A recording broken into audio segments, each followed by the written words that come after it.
Howdy, Jacob here. Today we're looking at Krispy Kreme in the hotel, restaurants, and leisure industry. 2 billion market cap, 2.8 billion enterprise value. Been around since 1937 out of Charlotte, North Carolina. They produce donuts globally now, and when their donuts are hot, they are absolutely delicious. We do see a pretty impressive growth rate here. Haven't been below 10.2% is their lowest revenue growth over the last 6 years, with gross margins of 70%. Operating margins, still trying to figure that out. It's been kind of low recently, and that's been dampening their return on invested capital. So if we look at their income statement, they're likely making more stores, which you can see by their sales general and admin going up over almost double, and their revenue not quite so much, but they're they're still growing. I mean, it's been around since 1937, still growing is crazy to me, but the balance sheet has 38 million cash on hand with 55 million short-term debt, 837 million long-term debt.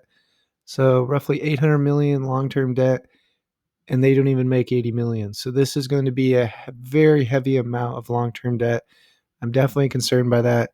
This is one of those companies where you can definitely love the business by loving their products, but you don't necessarily love the business and their um, what the business is doing from a numbers standpoint.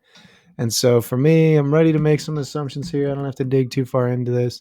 So for revenue growth, I do think they'll still grow a bit. I mean, retail restaurants are one of those interesting things. If you're really good, and I think Krispy Kreme is really good, I think they're miles ahead of Dunkin' Donuts. And I mean, you do have local donut places that can compete, I think, in local areas. But I think when it comes to globalization of this type of market, they've got to have some sort of dominance.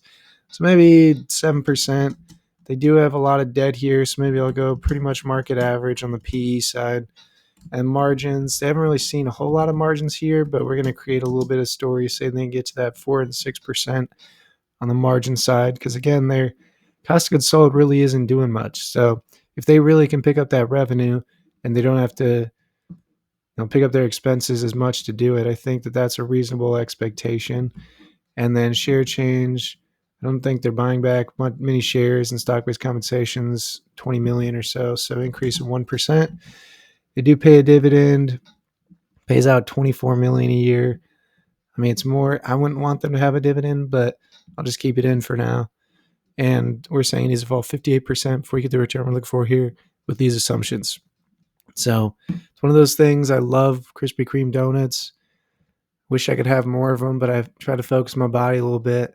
But they're absolutely fantastic. And the business, from a numbers standpoint, I just don't think it's at the price that's appropriate for me. Hope you enjoy the video.